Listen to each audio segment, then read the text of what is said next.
खरं म्हणजे संविधानावर आपण बऱ्याच वेळापासून ऐकत आहात, बराच वेळ झालं बोलत आहात, समजून घेत आहात. इकडे बसलेल्या बायकांच्यासाठी मला जरा जास्त बोलावंसं वाटतंय. इकडचे कधी कधी ऐकायला येतात, पण तुम्हाला वेळ मिळत नाही. तुम्ही जरा बिझी बायका असता, खूप कामं असतात तुमच्या पाठीमागे. किती काम असतं माय आपल्याला, की घरी गेल्या गेल्या आता किती टेन्शन आहे की आजचं सगळं आपला अभ्यास राहिलाय सगळा करायचा, की आज काय काय झालं, काय काय नाही, सोन्याची पावलं मिळाली का नाही आपल्याला बघायची राहिलेली आहेत. आज अरुंधतीचं काय झालं, अनिरुद्धची भांडली का नाही हे बघायचं राहिलंय आपलं. आज आपल्याला इतकं काम पडलंय की सगळ्या 8-10 मालिकांचे एपिसोड उद्या बघून काढायचे. तर तुम्ही बिझी बायका आहात, एवढ्या सगळ्या वेळातनं वेळ काढून मला ऐकायला आलात, ही किती मोठी गोष्ट आहे. जेव्हा आम्ही संविधानाबद्दल बोलत असतो तेव्हा संविधान म्हणजे काय, तर या देशामध्ये लिहावे कसे, बोलावे कसे, चालावे कसे, राहावे कसे, जगावे कसे, मरावे कसे, पुरावे कसे, या प्रत्येक गोष्टीचा जो कायदा लिहून ठेवला, हे कायद्याचं पुस्तक ज्याचा आपण आज विचार करतोय, अभ्यास करतोय, चिंतन करतोय, मनन करतोय. आता हे चिंतन, मनन, अभ्यास हे सगळं करताना काय या देशात याच्या आधी कायदाच नव्हता का? म्हणजे बाबासाहेबांचा जन्म 1891ला झाला, संविधान 1950ला आलं. काय त्याच्या आधी 1950च्या आधी किंवा 1891च्या आधी या देशात कायदा नावाची गोष्टच अस्तित्वात नव्हती का? नियम किंवा काही प्रथा परंपराच नव्हत्या का? तर निश्चितपणे या देशात कायदे होते, या देशांमध्ये नियम सुद्धा होते. पण या देशातला कायदा हा वर्णव्यवस्थेवर आधारित कायदा होता.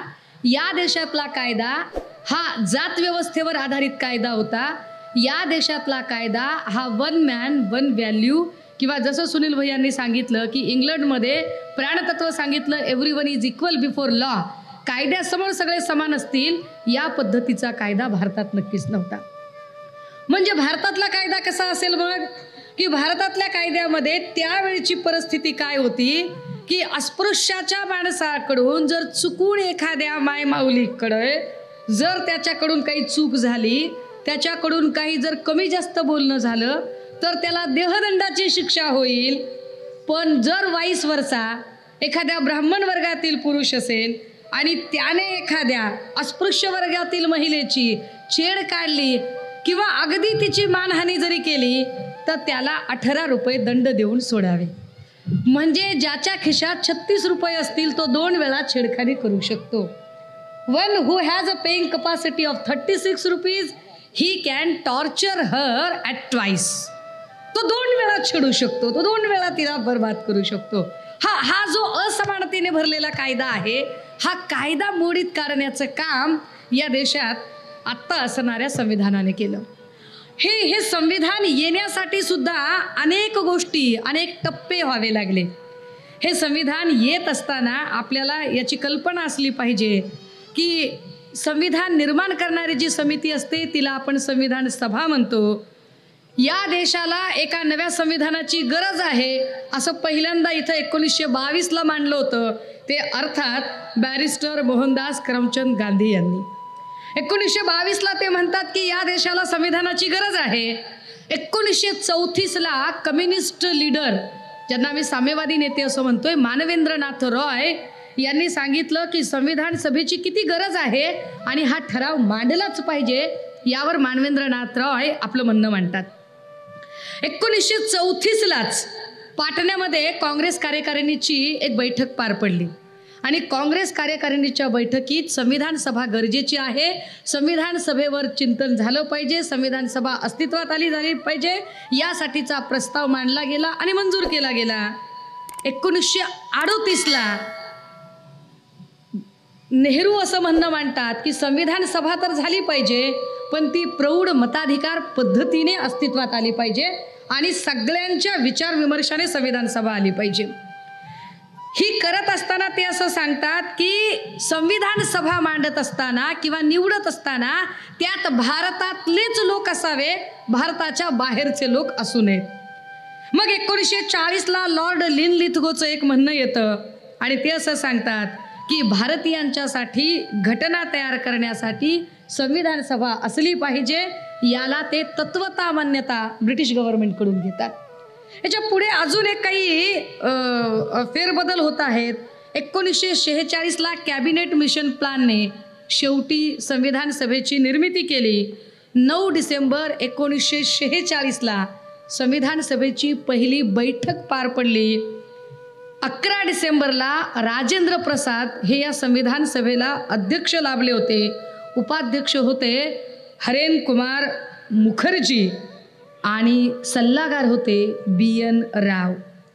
सुरुवातीला 389 सदस्य असणारी ही संविधान सभा फाळणीनंतर 299चा आकडा येऊन पोचला आणि त्यानंतर पुन्हा एकदा 13 डिसेंबरला नेहरूंनी एक वस्तुनिष्ठ ठराव संविधान सभेसमोर सादर केला.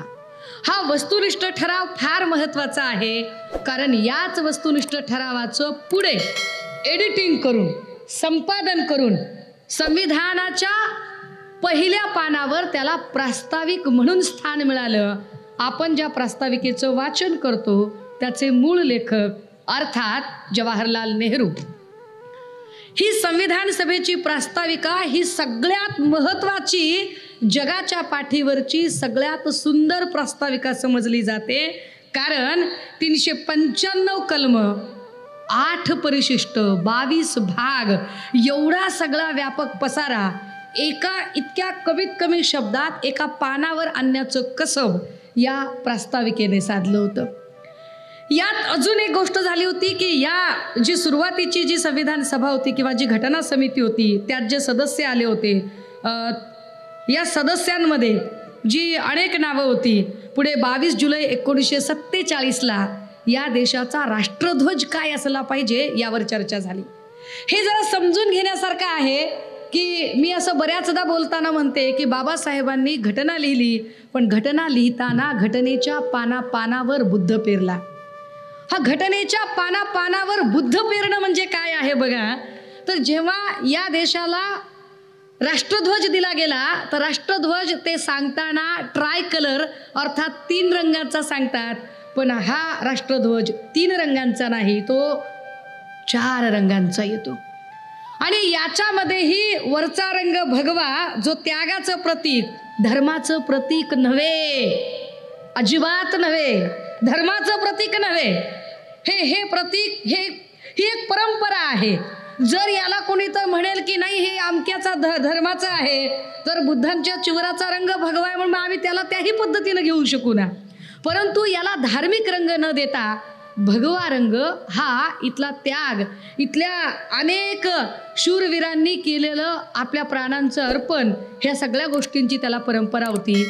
मधला पांढरा रंग अर्थात शांततेचं प्रतीक, बुद्धांनी आम्हाला शांती शिकवली, करुणा शिकवली. अर्थात बरेच लोक इस्लामचा सुद्धा अर्थ गैरअर्थ काढतात, परंतु जेवढा काही कुराणे शरीफचा अभ्यास माझा झाला त्याच्यानुसार इस्लाम माने अमन, इस्लामचा अर्थ शांतता असा होतो. हा पांढरा रंग फार महत्त्वाचा की आम्ही सगळे शांतिप्रिय लोक आहोत. खाली हिरवा रंग हा समृद्धीचा आला आणि मध्ये आलं एक अशोक चक्र. चक्र जे सम्राट अशोकाच्या काळातलं स्तूपावरचं चक्र होतं. चक्रच का यावं? चक्र येण्याला कारण होतं. मी म्हणते की घटनेच्या पानावर बुद्ध पेरलाय, त्याची कारणं ही आहेत. कारण हे चक्र जे फिरत आहे अर्थात ते बुद्धाचा अनित्यवाद सांगत आहे. अनित्यवाद जे आज आहे ते उद्या असेलच असे नाही. माय मावल्या हो, तुमच्या भाषेत सांगायचं झालं तर दुपारची सावली संध्याकाळी एकसारखी राहत नाही माय, हे की नाही. गेला दिवस पुन्हा येत नाही. काल आमच्याकडे फार गरिबी असेल, आज गरिबी असेलच असं नाही. दिवस बदलत जातात. बदल सृष्टीचा नियम आहे. त्यामुळे प्रत्येक वेळेला त्या बदलाचं भान ठेवलं गेलं पाहिजे. अनित्यवाद, सातत्यता ही या चक्राने आम्हाला सांगितली. हे सम्राट अशोकांचं चक्र हे त्या झेंड्यावर आलं. आता जसे काही लोक, जे सुनील भाई यांनी उल्लेख केला की काही जणांचं म्हणणं की ही घटना बाबासाहेबांनी लिहिलीच नाही. आता याच्यावरती मला फार संसदीय भाषेतच टिप्पणी करावीशी वाटते, कारण मी संसदीय भाषा मांडणारा माणूस आहे, हे की नाही. नाही तर पुन्हा लगेच सुरू होतंय बाबा ते डिपार्टमेंटचं, त्यांचं लई प्रेम माझ्यावर. रंग सावळा, सशक्त बांधा, मध्यम उंची, केस कुरळे, पोशाख साडी, भाषा मराठी, सजल वर्णनाची व्यक्ती आपल्या हद्दीत आल्यास तिचे भाषण ध्वनिचित्र मुद्रित करावे, ती व्यवस्था नसेल तर ध्वनिमुद्रित करावे, तीही व्यवस्था नसेल तर टंकलिखित करावे, कसंही करावं पण भाषण रेकॉर्ड करावं.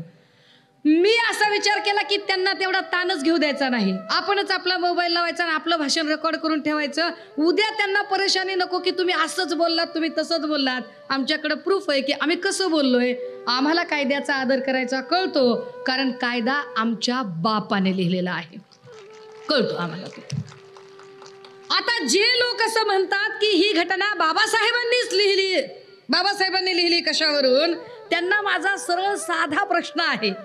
मग ते आमच्या शेठचे भक्त असतील, ते गल्ली बोळातले स्वयंघोषित व्हॉट्सअप युनिव्हर्सिटीतले विद्वान असतील, जे शेअर कॉपी पे आणि फॉरवर्ड बहादर लोक असतात, त्यांना एक साधा प्रश्न आहे की जर ही घटना बाबासाहेबांनी लिहिलेली नसेल तर दिल्लीच्या अशोका हॉलमध्ये, जिथे राष्ट्रपती सुद्धा आपल्या पदाची शपथ घेतात, त्या हॉलमध्ये जो फोटो लावलेला आहे तो फोटो बाबासाहेब घटना देत आहेत आणि बाकीचे सगळे घटना घेत आहेत. हा फोटो का लावला? बाबासाहेब एकटे घटना देत आहेत.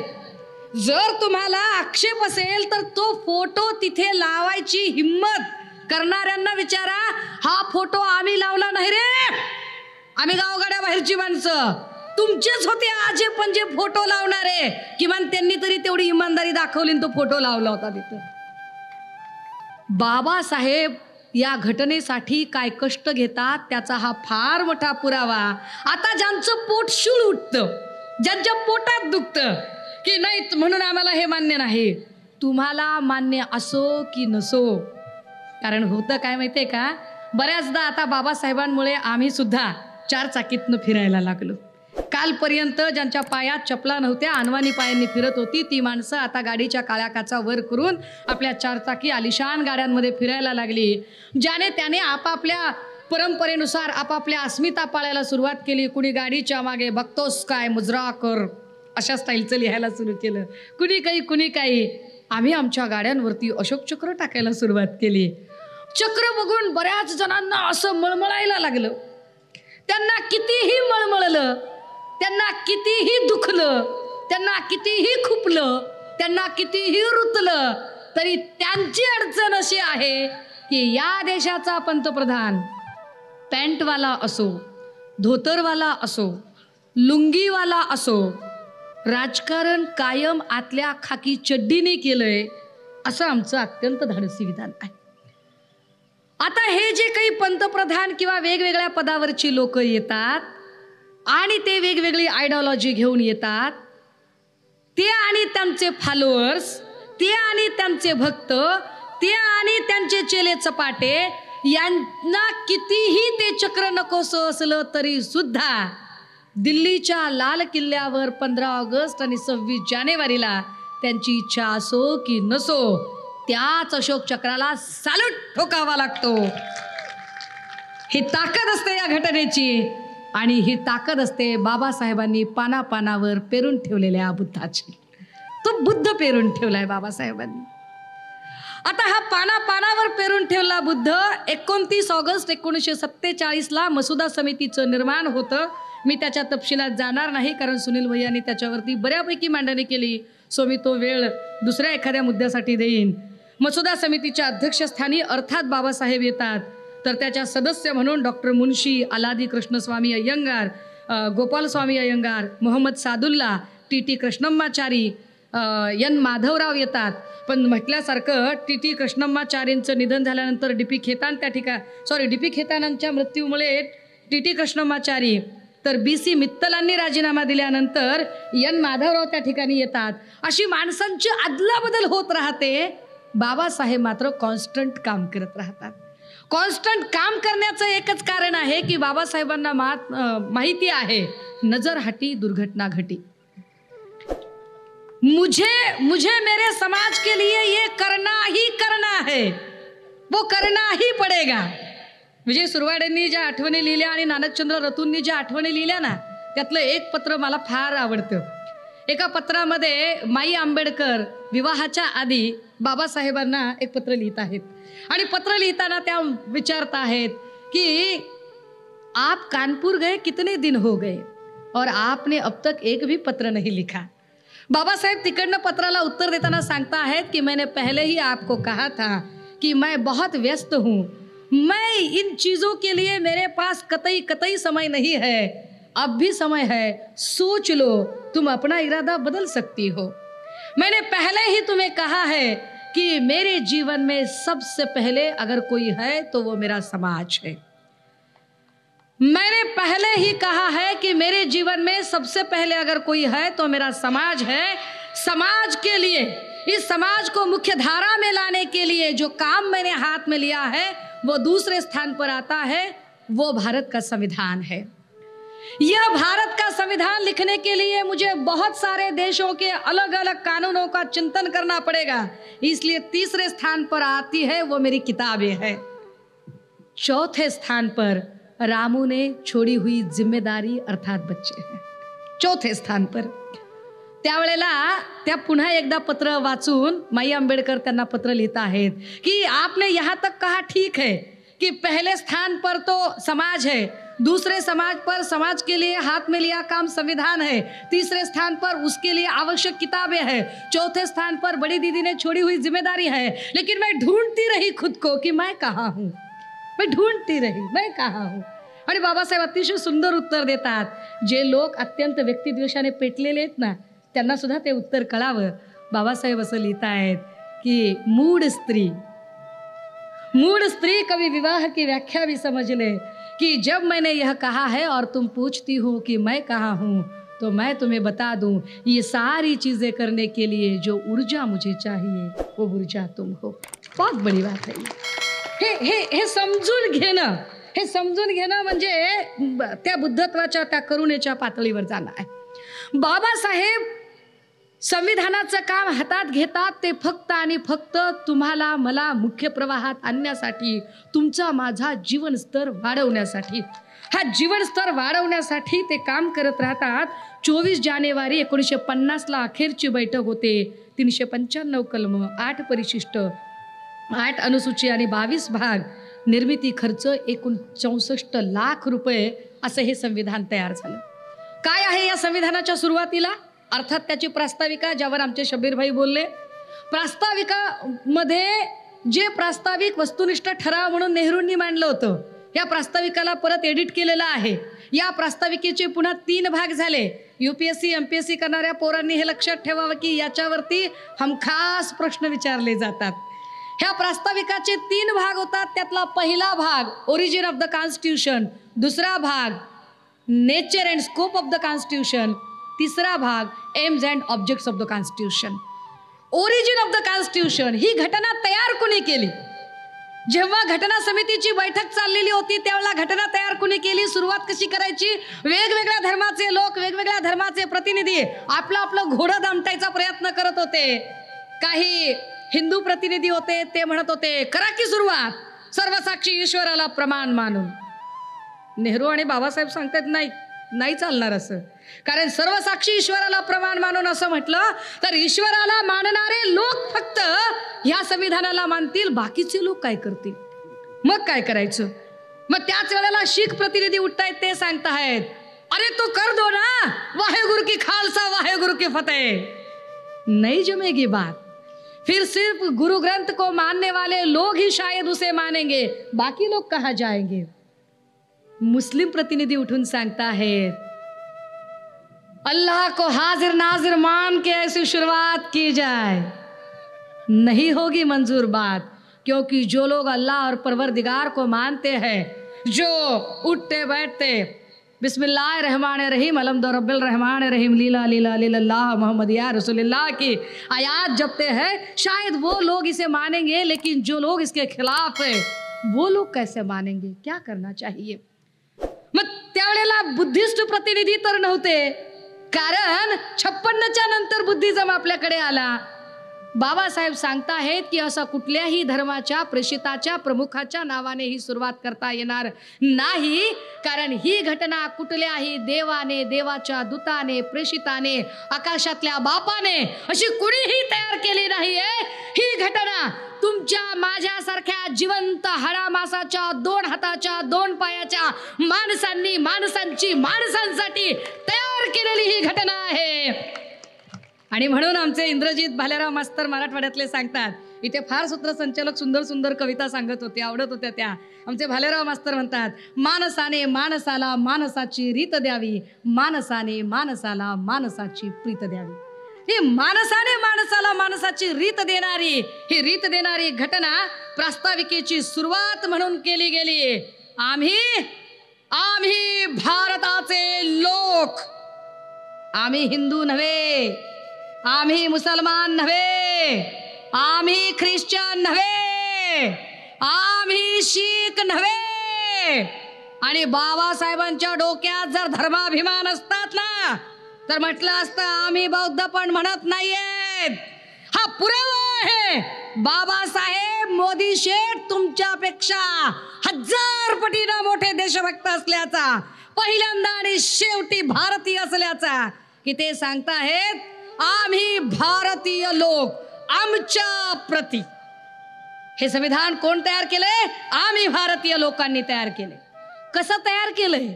काय स्वरूप असेल या संविधानाचं? 5 शब्दांचा क्रम आला. स्पर्धा परीक्षेच्या पोरांनी पुन्हा लक्षात ठेवायचे. ते 5 शब्द सांगितले गेले. सा स ध लो ग, सा स ध लो ग, सा सार्वभौमत्व. कशी असेल ही घटना? कसा असेल हा कायदा? हा कायदा सार्वभौम असेल, सर्वश्रेष्ठ असेल. या कायद्याच्या वर कुणी असणार नाही. कुणालाही हा कायदाच मानावा लागेल. पहाटे गुपचूप शपथविधी केला तरी सुद्धा तो वैध आहे की अवैध आहे हे ठरवायचा अधिकार कायद्यालाच असेल, दुसऱ्या कोणाला नाही. कायदा सगळ्यात श्रेष्ठ असेल, सार्वभौम. समाजवादी कसा असेल हा कायदा? समाजवादी असेल. समाजवादाचे पुन्हा 2 अर्थ वेगवेगळे सांगितले गेले. एक अर्थ आहे समाजवादी, जो अर्थव्यवस्थेच्या संदर्भाने की काही उद्योग राज्याच्या मालकीचे, काही उद्योग व्यक्तीच्या मालकीचे, काही उद्योग हे दोघांचे मिळून. सध्या जो एसटी कर्मचाऱ्यांचा जो वाद चालू आहे तो याच अर्थाने. समाजवादाचा अर्थ जो बाबासाहेब सांगताहेत, स्टेट सोशलिझम, ज्यावर सुनील भैयांनी प्रकाश टाकला की अमेरिकेत काय आहे इंडिव्हिज्युअलिझम आणि इकडे काय आहे तो सोशलिझम आहे. हा स्टेट सोशलिझम बाबासाहेब सांगतात. सोशलिझम म्हणजे काय? तर बाबासाहेब असं सांगतात की एकाच व्यक्तीने 10 पावलं पुढे जाण्यापेक्षा 10 व्यक्तींनी एक पाऊल पुढे टाकणं म्हणजे खरा समाजवाद आहे. आता आमच्या कदाचित तिकडच्या मायांच्या थोडंसं लक्षात येणार नाही की एकाच व्यक्तीनं 10 पावलं पुढे जाणं यापेक्षा 10 व्यक्तींनी एक पाऊल पुढे जाणं म्हणजे काय.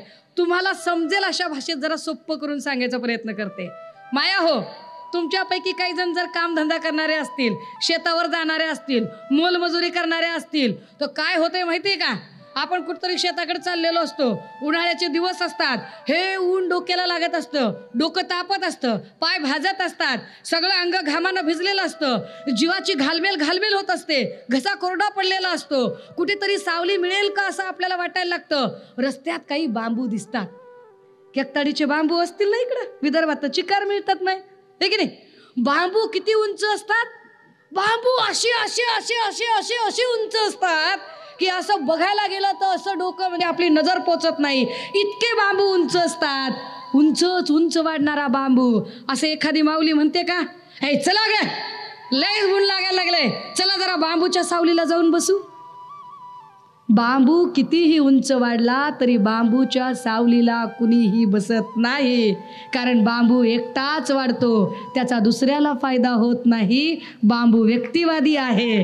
पण जर असेल एखादं पिंपळाचं झाड, ते उंचीने नाही पण विस्ताराने वाढतं, 50 लोक त्याच्या सावलीला बसू शकतात. घटनेच्या पानात बुद्ध पेरलेला आहे समाजवाद. बाबासाहेब सांगतात, बाबासाहेब हा समाजवाद पेरून ठेवता आहेत की एका व्यक्तीने पुढे नाही. अजून सोपं करायचं काम आहे, अजून सोपं करून सांगते तुम्हाला. तुम्हाला कळलं पाहिजे कारण तुम्ही बिझी बायका आहात. कसं कळलं पाहिजे? समाजवाद म्हणजे काय? एकट्याचीच उंच उंच माडी, एकट्याच्याच बायकोला सिल्कची साडी, एकट्याच्याच घरासमोर लांब लचक गाडी, एकट्याच्याच घरात कॅल्व्हिनेटरचा फ्रीज, एकट्याच्याच घरात असं चांगलं मस्त आईस्पाईस डायनिंग टेबल, त्याच्यावर डिनर सेट, खायला साजूक पोळी, पुरणपोळी, साजूक तूप, वर घटबिंड्या दूध, दुधावर साय. आणि समाजाचं काय? समाज काय बोंबलत जाय का? असं नाही जमणार. समाजवाद काय सांगतोय? एकानेच साजूक तूप आणि पुरणपोळी खाण्यापेक्षा रुखी सुखी सगळे मिळून खाऊया, जे होईल ते सगळ्यांचं होईल, सगळे मिळून पुढे जाऊया, हा सांगणारा विचार बाबासाहेब घटनेमध्ये सांगतात. सार्वभौम, समाजवादी, धर्मनिरपेक्ष हा शब्द फार महत्वाचा आहे. धर्मनिरपेक्ष म्हणजे काय? राज्याचा स्वतःचा असा धर्म असणार नाही आणि राज्य व्यक्तीच्या धार्मिक आयुष्यात हस्तक्षेप करणार नाही. आता दोन व्याख्या आहेत त्याच्यामध्ये. राज्याचा स्वतःचा धर्म असणार नाही म्हणजे काय?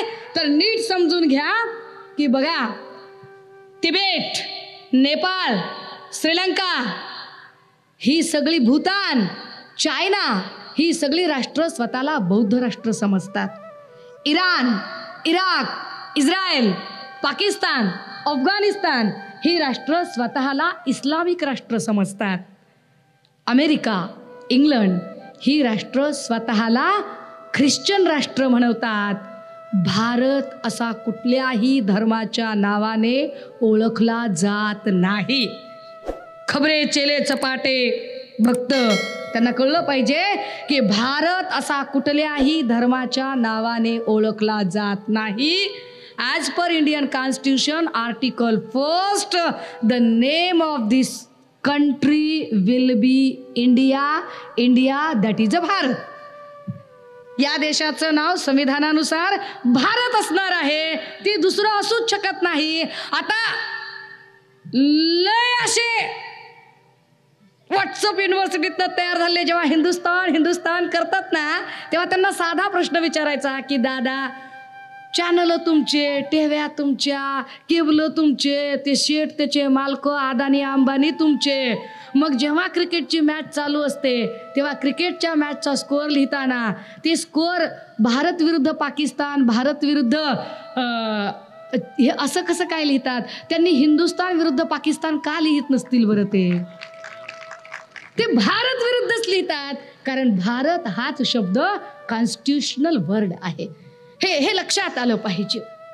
धर्म राज्याचा धर्म असणार नाही आणि राज्य व्यक्तीच्या धार्मिक आयुष्यात हस्तक्षेप करणार नाही. किती धर्मनिरपेक्ष आहोत आपण की जर घरातलं कॅलेंडर जर काढून बघितलं ना, तर त्या कॅलेंडरवर सगळ्या धर्मांच्या सुट्ट्या दिसतात. पारशी लोकांच्यासाठी जशी नवरोज दिनाची सुट्टी असते, तशी बौद्धांच्यासाठी बुद्ध जयंतीची, आंबेडकर जयंतीची, बुद्ध पौर्णिमेची सुट्टी असते. अगदी त्याच प्रमाणात मुस्लिम भावांच्यासाठी ईद ए मिलाद, ईद उल फित्रत, बकरी ईद, रमजान ईदची सुट्टी असते. तर अगदी तशाच पद्धतीनं हिंदू भावंडांच्यासाठी बैलपोळा, महाशिवरात्री, दिवाळीची सुद्धा सुट्टी असते. सगळ्या धर्मांना अगदी इक्वल व्हॅल्यू देत, सगळ्या धर्मांना समान महत्त्व देत हा देश पुढे जात असतो. पण मागच्या काही वर्षाखाली भाजपा सत्तेत आल्यावर त्यांनी एक दुरुस्ती केली या शब्दावर आणि ते म्हटले की धर्मनिरपेक्ष नाही, सेक्युलरिझम का असली अर्थ पंथ निरपेक्ष होता है. राजनाथ सिंगने सांगितलं. मला कळत नाही माणसं कॉप्या करून कोणत्या महाविद्यालयातनं पास झालेली असतात आणि अशी कशी स्टेटमेंट करतात. अभी ये पंथ निरपेक्ष शब्द कैसे हो सकता है भाई? धर्मनिरपेक्ष शब्द अलग चीज है, पंथ निरपेक्ष कैसे हो सकता है? क्योंकि धर्म अलग चीज है, पंथ अलग चीज है. अभी ये राजनाथ सिंह और बीजेपी के लोग बोल रहे कि नहीं, धर्म और पंथ एक ही चीज है. हम आपको समझा दे, धर्म अलग है, पंथ अलग है. हिंदू धर्म है और हिंदू धर्म में शैव और वैष्णव दो पंथ है. इस्लाम धर्म आहे आणि त्याच्यामध्ये शिया आणि सुन्नी पंथ आहेत. जैन हा धर्म आहे, श्वेतांबर, दिगंबर हे त्याच्यातले पंथ आहेत. बौद्ध धर्म आहे, महायान, हीनयान, नवयान हे पंथ आहेत. धर्मनिरपेक्ष म्हणण्याच्या ऐवजी पंथनिरपेक्ष म्हणणं हे एका अर्थाने या देशाला एका धर्माचे राष्ट्र बनवण्याचा अजेंडा राबवण्याच्या दिशेने यांची वाटचाल असते. हे आम्हाला जरा समजून घेण्याची गरज आहे.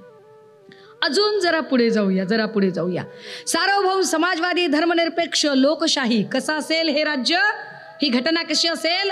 लोकशाहीवादी असेल, लोकांनी लोकांसाठी चालवलेले राज्य. आणि पुढे सांगितलं की कसं असेल, तर म्हणाले गणराज्य असेल. गणराज्य म्हणजे काय?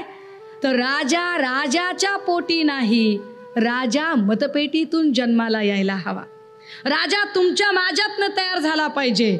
हा राजा झाला म्हणून त्याचा पोरगा राजा, मग त्याचीच पोरगी राणी, ही पद्धत नसली पाहिजे. हे गणराज्यामध्ये स्पष्ट केलं गेलं. याला आपण म्हणतो नेचर अँड स्कोप किंवा घटनेचं स्वरूप या पद्धतीचं असेल. या घटनेतनं साध्य काय करायचं, एम्स अँड ऑब्जेक्ट्स, तिसरा भाग संविधानाच्या उद्देशपत्रिकेचा. तर त्यात असं सांगितलं, दर्जा व संधीची समानता, सगळे व्यक्ती समान आहेत आणि सगळ्यांनाच समान संधी मिळाली पाहिजे. पुढे असं सांगितलं गेलं की आर्थिक, सामाजिक, राजकीय न्याय मिळाला पाहिजे. आर्थिक न्याय म्हणजे काय, शिकलेला आहे त्याला नोकरी द्या, ज्याला नोकरी मिळत नाहीये त्याला त्याच्या उद्योगधंद्यासाठी, रोजगारासाठी भांडवल द्या, ज्याला भांडवल मिळत नाहीये त्याला ॲटलिस्ट रोजगार हमी योजनेचं काम द्या, ज्याला तेही मिळत नाहीये त्याला बेरोजगारीचा भत्ता द्या, पण काही ना काही त्याला मिळालं पाहिजे. State should be take care of each and every's bread and butter. राज्याने व्यक्ती उपाशी मरणार नाही याची काळजी घेतली पाहिजे. हे महत्वाचं तत्व सांगितलं गेलं. हे तत्व सांभाळणं फार गरजेचं. आर्थिक न्याय सांगितला, सामाजिक न्याय, कुणीही उच्च नाही, कुणीही नीच नाही, कुणीही श्रेष्ठ नाही, कुणीही कनिष्ठ नाही. आणि राजकीय न्याय, 1 वोट 1 मॅन 1 व्हॅल्यू, एक व्यक्ती एकच मत असेल. अदानी किंवा अंबानी हे 15 वोट देतील आणि गरीब माणूस 1 वोट देईल असं असणार नाही. गोरगरिबाला पण एकच वोट मिळेल. म्हणून तर निवडणुकीच्या काळात का होईना हे सगळे लोकप्रतिनिधी गोरगरिबाच्या झोपड्यात घुसू बोलायला तयार होतात, कारण तो बाबासाहेबांनी दिलेला अधिकार आहे. म्हणून मी सारखं सांगत राहते की नामदेव ढसाळांच्या त्या ओळी फार महत्त्वाच्या आहेत की बाबासाहेबांनी काय केलं, बाबासाहेबांनी काय केलं. नामदेव ढसाळ फार छान लिहितात. ढसाळ साहेब असं लिहितात, ते सांगतात की पिढ्यानपिढ्या तुम्ही शस्त्र परजली, पिढ्यानपिढ्या तुम्ही शस्त्र परजली, पण इथला कोपरा सुद्धा हल्ला नाही. बाबासाहेब तुम्ही फक्त पेन उचलला आणि अवघा इतिहास बदलून गेला. बाबासाहेब तुम्ही फक्त पेन उचलला आणि अवघा इतिहास बदलून गेला. नाही तर देवघरातली गुंगी गुडिया या देशाची प्रधानमंत्री झालीच नसते आणि बामनवाडी वेस ओलांडून सोयरिकीला आमच्या घरी आलीच नसते. तो मोठा बदल, हा बदल या आर्थिक, सामाजिक हा जो न्याय आहे, हा न्याय याच्यातनं आम्हाला मिळतोय. आणि पुढे सांगितलं गेलं की व्यक्तीची प्रतिष्ठा अबाधित राखायची. दादा हो, संविधान सभेमध्ये प्रस्ताविकेमध्ये इतकं छान सगळं तत्वज्ञान आलं. आता जरा वास्तव जरा टॅली करून बघूया की हे असं आहे का खरंच वास्तवामध्ये. जे लिहिलं ते फार छान आहे. 26 नोव्हेंबरला जेव्हा हे संविधान अंगीकृत केलं, 25ला त्याच्यासाठी एक सभा सुद्धा झाली, त्याच्यात भाषणं झाली. ती भाषणं होताना बाबासाहेब असं सांगतात की घटनाकारांनी कितीही चांगली घटना तयार केली असली तरी याची यशस्वीता ही फक्त आणि फक्त याची अंमलबजावणी करणाऱ्या लोकांची नियत कशी आहे यावर अवलंबून असेल. त्यांची नियत चांगली असेल, ते इमानदार असतील तर घटना नक्की सक्सेसफुल ठरेल. नियत चांगली नसेल तर घटना कितीही चांगली असली तरी त्याचा उपयोग होणार नाही. आत्ता प्रश्न निर्माण होतोय तो इथल्या राज्यकर्त्यांच्या नियतीचा, की यांच्या नियतमध्ये काही खोट आहे का, आणि ती खोट असेल तर काय असेल. चला जरा पुढे जाऊया, कारण मला काही महत्त्वाची कलमं सांगायची आहेत, त्यामुळे मी इतका असा वेळ नाही एका याच्यात थांबू शकणार. घटनेत कलम 1 सांगितलं होतं देशाच्या नावाच्या संदर्भाने. घटनेत कलम 4, 5, 6 सांगितले नागरिकत्वाच्या संबंधाने, आणि सांगितलं की या देशाचा नागरिक कोण असेल. ज्यांच्या पिढ्यानपिढ्या इथं राहिलेले लोक आहेत, देश स्वतंत्र होण्याच्या आधी ज्यांचे वाडवडील इथं राहिले होते ते या देशाचे नागरिक असतीलच असतील. पण नव्याने जर कोणाला नागरिकत्व घ्यायचं असेल तर त्यांना विशेष कागदपत्र सादर करावं लागतील. ते नव्याने नागरिकत्व मागण्याचा अर्ज करू शकतील वगैरे वगैरे वगैरे. हे सगळं ऑलरेडी नागरिकत्वाच्या संबंधाने असताना सुद्धा 2019ला फेब्रुवारीमध्ये मोदी सरकारने एक नवं नागरिकता विधेयक आणलं आणि ज्यामध्ये त्यांनी सांगितलं की गैरमुस्लिम असणाऱ्या लोकांच्यासाठी 2011ला त्यांच्याकडे असणारी काही कागदपत्र असावी, परंतु जे मुस्लिम आहेत विशेषतः त्यांच्याकडे मात्र 1971च्या आधीचं त्यांचा जन्माचा दाखला असला पाहिजे. आता मला काही घोळ कळत नाहीये बरं का, वास्तव समजून घ्या जरा. 1971च्या आधीचा जन्माचा दाखला जेव्हा सरकार मागतं साधारणतः 70, 80, 90च्या नंतर, म्हणजे माझा सुद्धा जन्म, माझी आजी सांगते की घरीच झाला जन्म, माझे भावंडांचा जन्म घरीच झाला, माझे मामा मावशा घरीच झाले.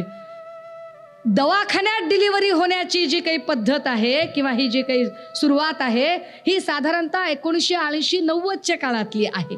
आता सर्रास दवाखान्यात बायकांच्या डिलिव्हरीज व्हायला लागल्या आणि दवाखान्यातनं बर्थ सर्टिफिकेट मिळायला लागले. 1971च्या आधीचे सर्टिफिकेट कुठून आणायचे बरं?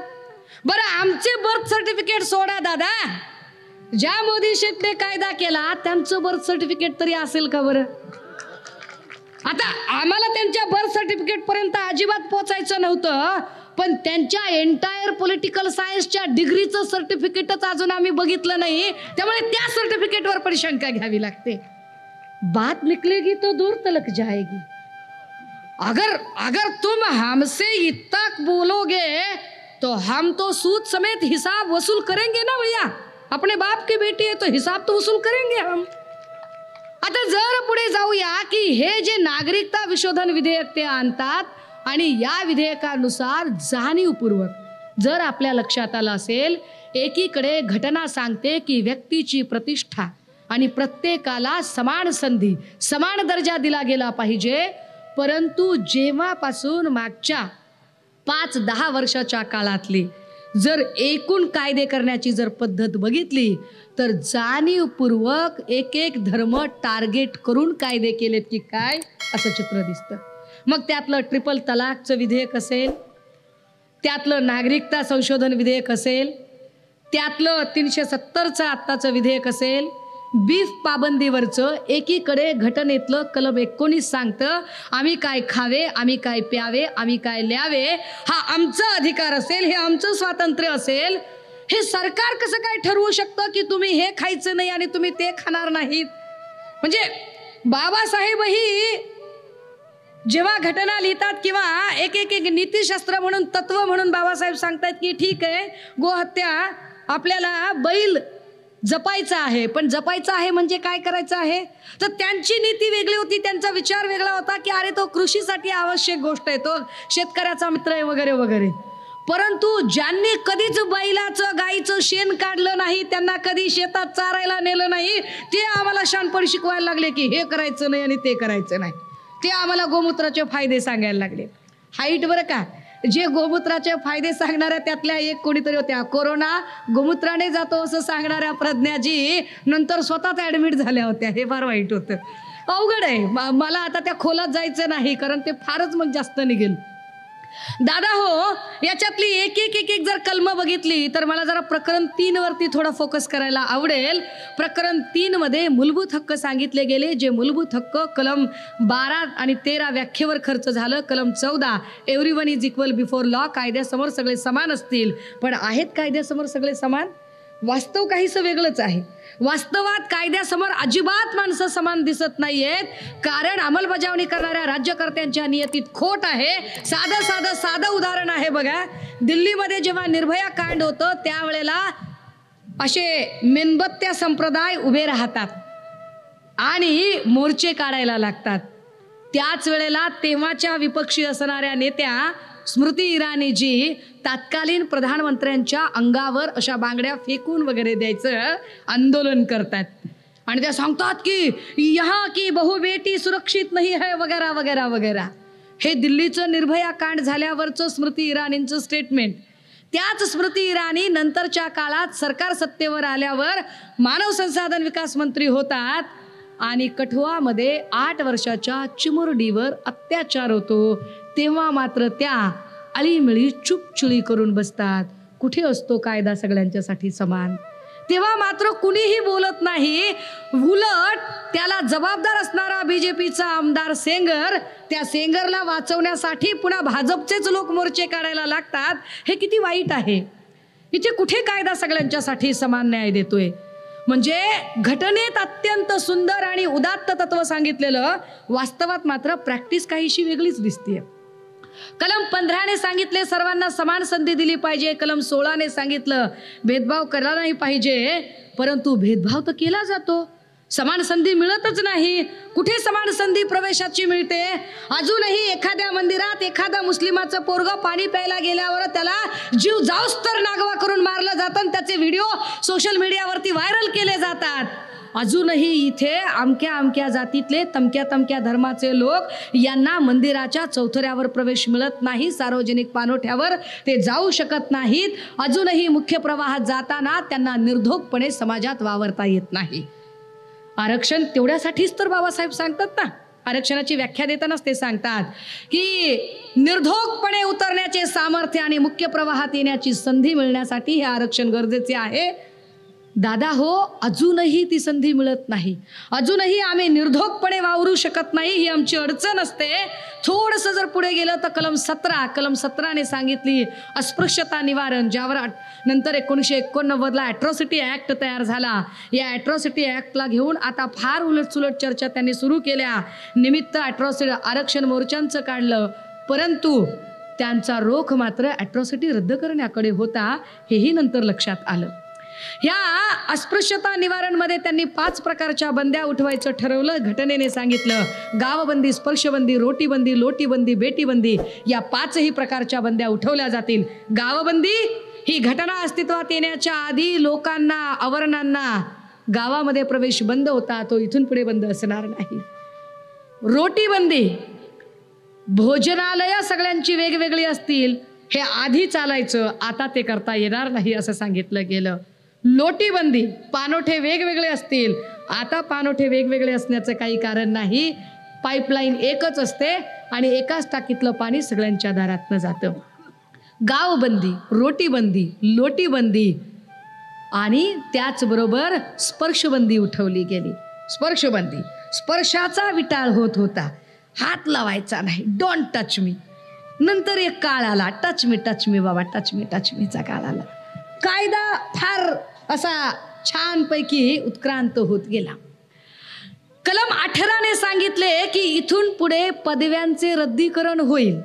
जन्माने मिळालेल्या ज्या पदव्या आहेत, परंपरेने आलेल्या ज्या पदव्या आहेत, त्या सगळ्या पदव्या रद्द होतील आणि स्वकर्तृत्वाने मिळालेल्याच पदव्या शिल्लक राहतील. जन्माने मिळालेल्या पदव्या म्हणजे कुठल्या? पाटील, पांडे, जहागीरदार, वतनदार, सरपोतदार, सरचिटणीस, हे असल्या ज्या पदव्या आहेत, या पदव्या इथून पुढे राहणार नाहीत, हे कलम 18ने सांगितले. आणि कलम 18ने सांगितले कुठल्या पदव्या शिल्लक राहतील तर फक्त आणि फक्त स्वकर्तृत्वाने मिळालेल्या पदव्या. म्हणजे कोणत्या? वीरचक्र, अशोक चक्र, परमवीर चक्र, पद्मश्री, पद्मभूषण, पद्मविभूषण, साहित्य अकादमी अशाच पदव्या राहतील. भारतरत्न, त्यातही पुन्हा सांगितले की भारतरत्न कुणाला दिला जावा, कुणाला दिला जावा. त्यात असं सांगितलं गेलं की ज्या व्यक्तीच्या कार्यकर्तृत्वामुळे या देशाचे नाव वैश्विक स्तरावर उंचावले जाईल, जागतिक कीर्ती प्राप्त केली जाईल, आणि असे करताना ती व्यक्ती त्या मोबदल्यात एक छदामही स्वीकारणार नाही, ती भारतरत्न प्राप्त करेल. आम्हाला जास्त काहीच बोलायचं नाही, परंतु भारतरत्न लता मंगेशकर यांच्या एका गाण्याची रॉयल्टी त्यांच्या 7 पिढ्या बसून खातात, तर भारतरत्न सचिन तेंडुलकर एका रनच्या हिशोबाने पैसे घेतो. बाकी काय ठरवायचे ते राज्यकर्त्यांनी ठरवावं. सोचना पडेगा इसके बारे में. मग आलं कलम 19. कलम 19ने सांगितली सप्त स्वातंत्र्य, त्यातलं एक स्वातंत्र्य रद्द झालं. 31वी घटना दुरुस्ती, इंदिरा गांधीचा काळ, अमर्याद संपत्तीचा अधिकार त्यातनं कमी केला गेला. 6 स्वातंत्र्य शिल्लक राहिली. बोलण्याचे स्वातंत्र्य, मी बोलू शकते, हे संविधानाने मला दिलेला अधिकार आहे की मी माझं म्हणणं मांडू शकेन. बोलण्याचा अधिकार, लिहिण्याचा अधिकार, आमचे सुनील भैया लिहू शकतात, त्यांच्या महानायकमधनं लिहिण्याचा अधिकार आहे. छापण्याचा अधिकार, आम्ही पुस्तकं काढू शकतो, आम्ही पेपर काढू शकतो, वर्तमानपत्र छापू शकतो, छापण्याचा अधिकार मिळाला. संचार स्वातंत्र्य, येण्या जाण्याचा, कोणत्याही राज्यातून कुठेही, ज्याच्यावर मागे माझ्या बोलण्यानंतर फार गहजब झाला. काय चुकीचं बोलले मी इतकं शांत लेकरू, मी एवढं गरीब लेकरू, मी काहीच बोलले नाही. मी फक्त एवढं म्हणलं की according to Indian constitution chapter 3 article 19 everyone has a right to go each and everywhere हा अधिकार आहे प्रत्येकाला की कुणीही कुठेही जाऊ येऊ शकतो. कर्नाटकातला माणूस गोव्यात जाऊ शकतो, गोव्यातला माणूस पंजाबमध्ये जाऊ शकतो, पंजाबमधला माणूस बिहारमध्ये जाऊ शकतो, राहू शकतो, व्यवसाय करू शकतो, बिहारमधला माणूस UP-मध्ये जाऊ शकतो, राहू शकतो, व्यवसाय करू शकतो, आणि UP बिहारचा माणूस महाराष्ट्रात येऊ शकतो, राहू शकतो, व्यवसाय करू शकतो. ह्यात तसं बघितलं तर आमच्या राजभाऊला वाईट वाटायचं काहीच कारण नव्हतं, पण लय चिडले बिचारे, लय चिडले ते. त्याच्यानंतर लय मोठं काय काय रामायण झालं, असो त्याही खोलात जात नाही. परंतु एक नक्की, नंतर मात्र काही लोकांनी त्यांचे बाईट फिरवायला सुरुवात केली आणि राज ठाकरे त्या बाईटमध्ये असं म्हणाले की जाऊ शकतात, हो हो मला माहिती आहे ते जाऊ शकतात, पण त्याला सुद्धा एक नियम आहे. काय नियम आहे तर दुसऱ्या राज्यामध्ये गेल्यावर पोलीस स्टेशनला नोंद करावी लागते. पुन्हा कॉप्या केल्यासारखी विधानं, पुन्हा तसंच करायचं. अरे दादा, पोलीस स्टेशनला कुणाला नोंद करावी लागते? ज्याच्यावर नॉन बेलेबल ऑफेन्सनुसार काही गुन्हे रजिस्टर्ड झालेत अशा व्यक्ती जर गेल्या तर त्यांना त्या राज्यात गेल्यानंतर तिथे आपलं नाव नोंदवावं लागतं. इतर लोकांनी असं नाव नोंदवायची काहीच गरज नाही, पण ते बोलत राहतात, असो त्यांचं ते राजकारण आहे. मग ते म्हणले मराठी मराठी मराठी मराठीत बोललं पाहिजे, मराठीत चाललं पाहिजे, मराठीत चाललं पाहिजे. ठीक आहे बाबा, आम्ही मराठीत बोलतो, मराठीत लिहितो, मराठीतच शिकतो, पण तुम्ही एक काम करा, सगळी मेडिकलची इंग्रजीची पुस्तकं तुम्ही मराठीत भाषांतरित करून द्या आम्हाला, मग आम्ही मराठी शिकतो. मराठीतच बोललो पाहिजे, मराठीत. तुम्ही सगळं सुप्रीम कोर्ट आणि हायकोर्टचं सगळं कामकाज इंग्रजीतलं मराठीत आणा, मग आपण मराठीच करू. म्हणजे तुमची लेकरं कॉन्व्हेंटमध्ये शिकणार आणि आमच्या पोरांना मराठी मराठी म्हणून तुम्ही ज्ञानापासून वंचित ठेवणार. हा तुमचा डाव काही आम्हाला कळत नाही होय? तुम्ही काय नाटक करताय ते? आता हे सगळं बोलताना कलम 19ने नंतर कलम 21 आले, 22 आले, 23 आले, वेठबिगारी, वेश्या व्यवसाय किंवा बालमजुरी या सगळ्यांच्या संदर्भाने काही कलमं आली. मला त्या कलमांच्या खोलात नाही जायचं. पुढे कलम 32 आलं. कलम 32ने 5 प्रकारचे रिट पिटिशन दिले. ते आमच्या मायमाऊल्यांच्यासाठी फार महत्त्वाचे. हे 5 प्रकारचे रिट पिटिशन सांगताना सांगितले गेले की जर हे सगळे मूलभूत अधिकार तुम्हाला नाही मिळाले तर तुम्ही कोर्टाकडे जाऊन तुमचं पिटिशन, तुमची याचिका दाखल करू शकता. ते 5 प्रकारचे पिटिशन देताना त्यांनी पहिलं हेबियस कॉर्पस अर्थात बंदी प्रत्यक्षीकरण. काय असतं बंदी प्रत्यक्षीकरण? की जर पोलिसांनी कारण न सांगता अटक केली असेल तर आपल्या अटकेचे कारण विचारण्याचा आपल्याला अधिकार आहे. अगदी अमिताभ स्टाईलमध्ये क्या मैं पूछ सकता हूँ मेरे गिरफ्तारी की वजह ऐसा पूछ सकते हैं. ये पूछने का आपको हक है पूरा पूरा. हे हेबियस कॉर्पस होतं बंदी प्रत्यक्षीकरण. एक दुसरा अधिकार होता याच्यामध्ये की ज्याच्यात सांगितलं गेलं की अधिकार पृच्छा. अधिकार पृच्छा, एखाद्या अधिकाऱ्याने किंवा एखाद्या व्यक्तीने एखादा घेतलेला निर्णय ज्यामुळे इतरांच्या हितरक्षणामध्ये बाधा येते आणि तेही त्याने त्याच्या अधिकार क्षेत्रात नसताना केल्यामुळे जर बाधा येत असेल तर ज्याच्यावरती ते संकट आलेलं आहे, ज्याच्या हितरक्षणाच्या बाधा आलेली आहे, तो अशा प्रकारचा अर्ज दाखल करू शकतो.